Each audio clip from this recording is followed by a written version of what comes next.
Bismillah ar-Rahman ar-Rahim. Assalamu alaikum to everyone who has come to this gathering. I'm recording this in London, UK. I've been Muslim for nearly 20 years. I converted in April 1999 and I was about 26 at the time, which they say is the average age for people converting to Islam.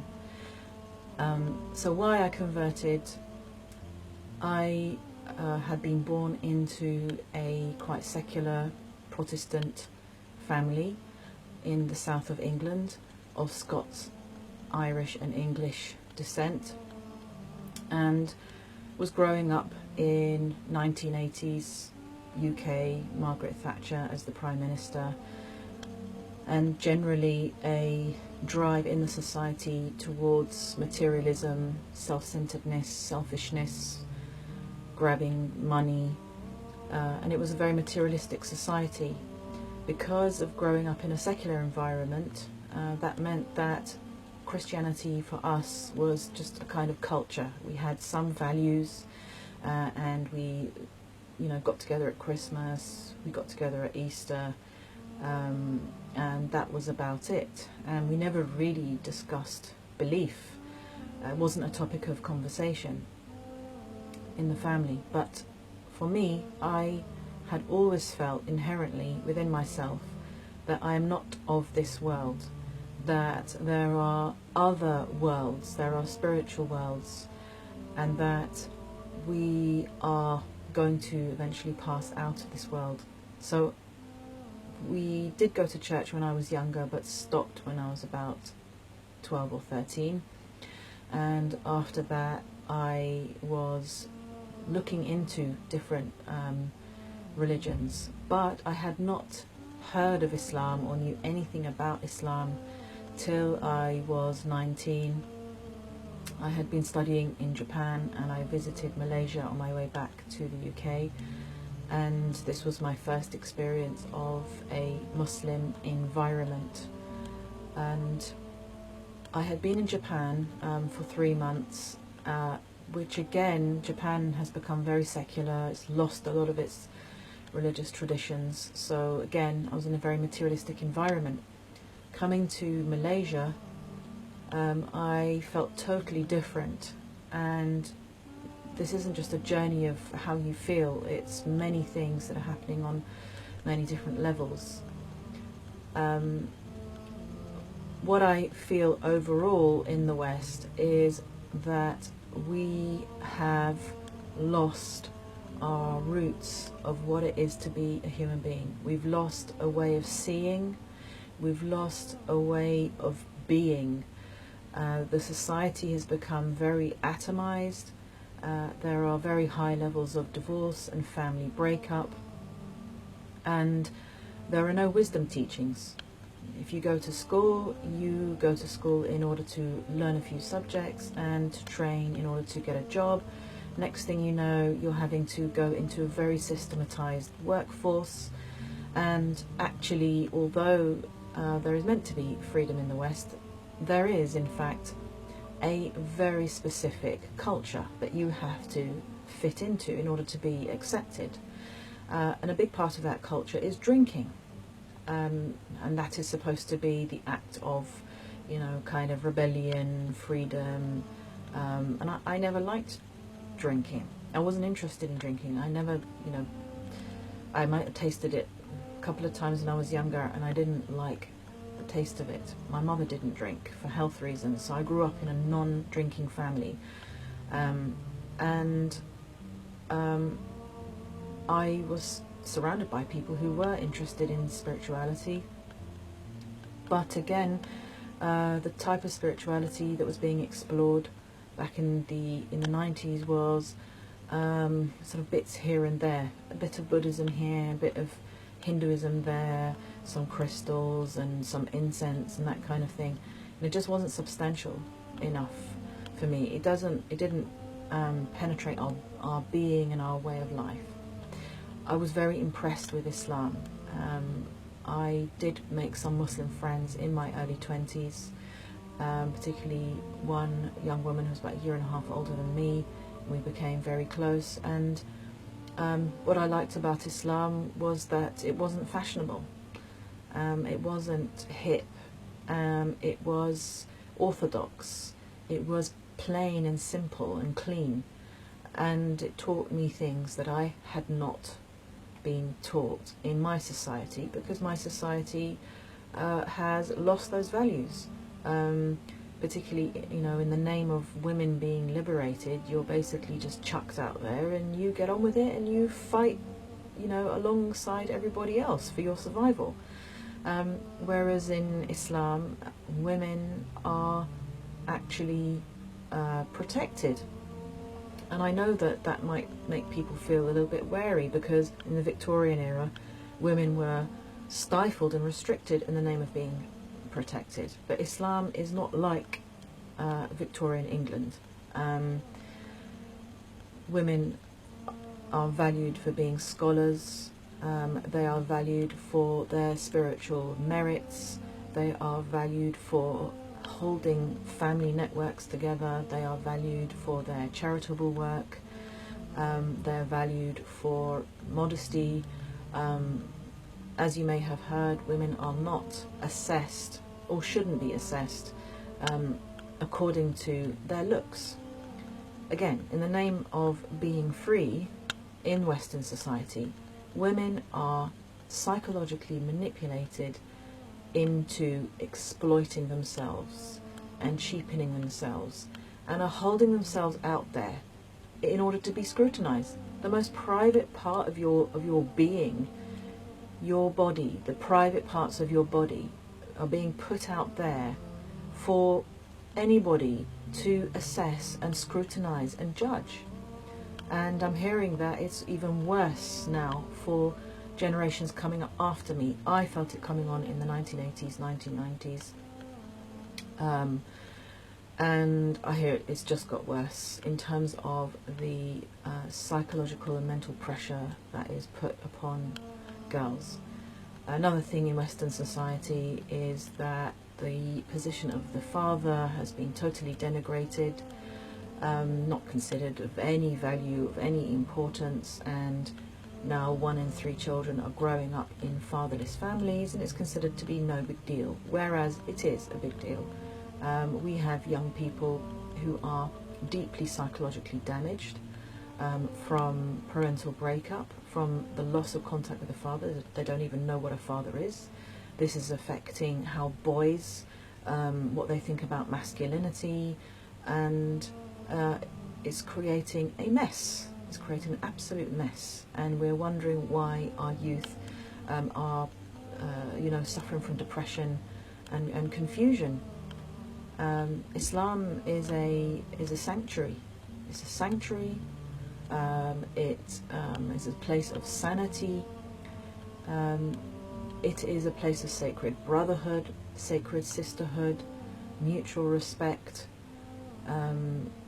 It is about justice, justice in business, justice in family relations, justice towards children, justice towards parents, respect for the elderly. Again, elderly are not particularly respected in our societies anymore, whereas if you go to a Muslim country, you'll still see a young person getting up for someone older, getting out of their seat to give it up for someone who's older than them. And spirituality. We live in a society where public expressions of spirituality are frowned upon. France is notorious for that.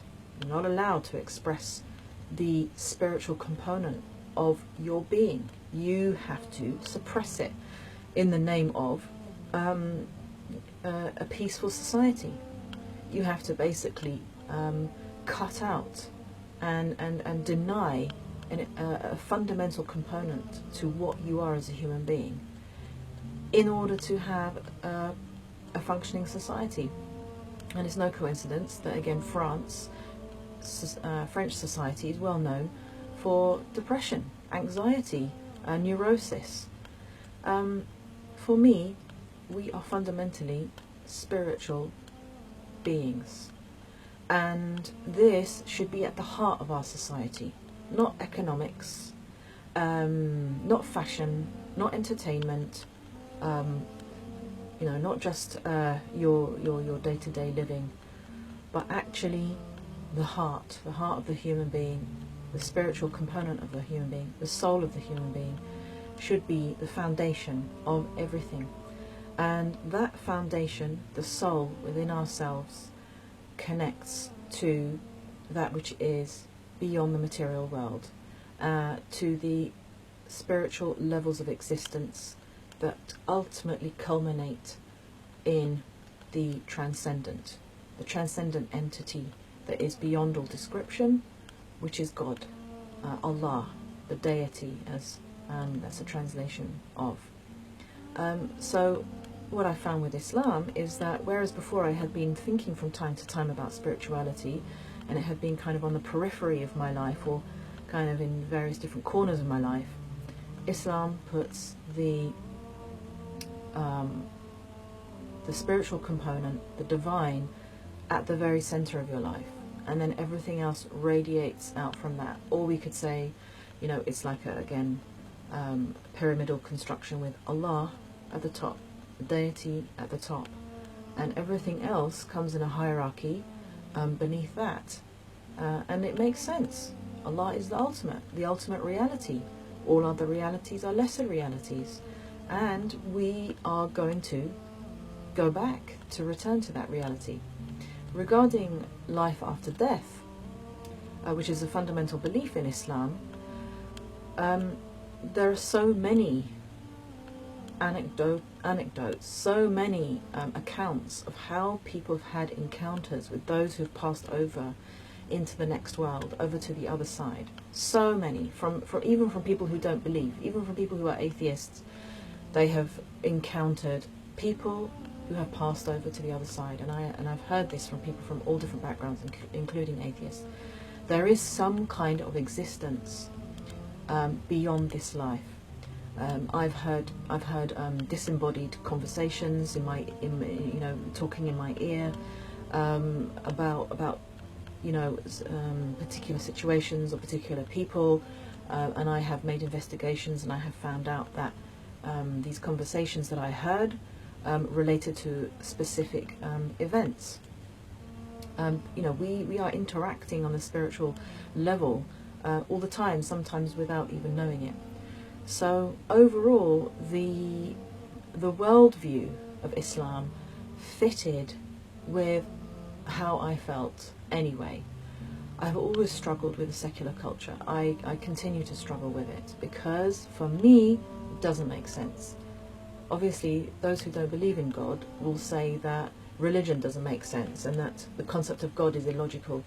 Whereas I find that considering an existence, just this material existence, as the ultimate and only existence, for me, is just not logical.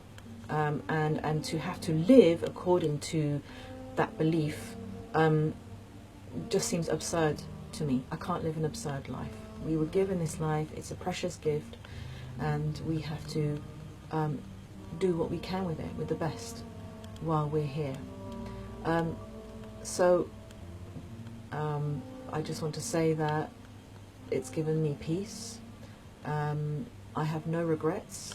It may not have been easy after converting, because number one, you automatically exclude yourself from a lot of job opportunities.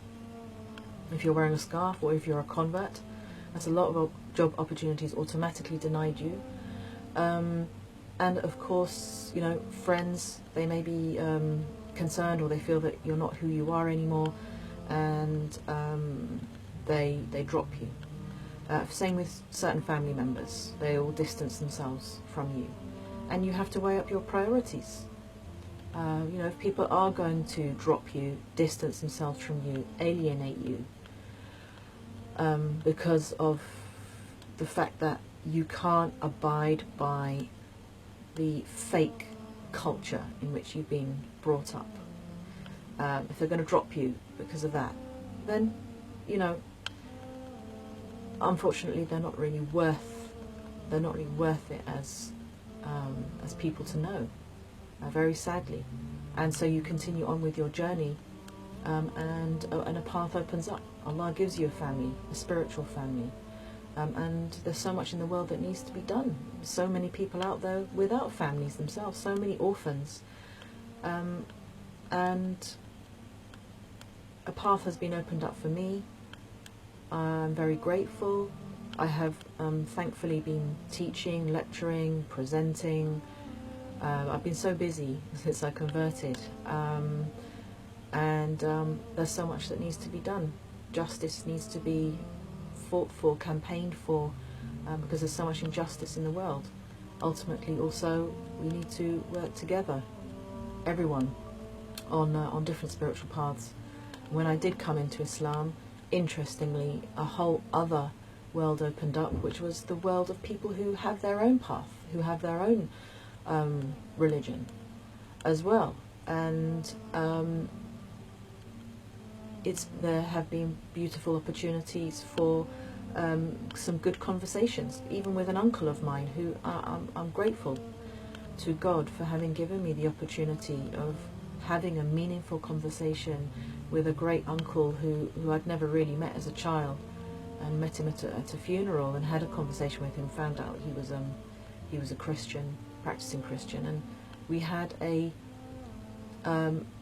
good conversation about what's happened to our society. Where is meaning? Where is value? And after that, he passed away. So I'm glad that we were able to have that conversation.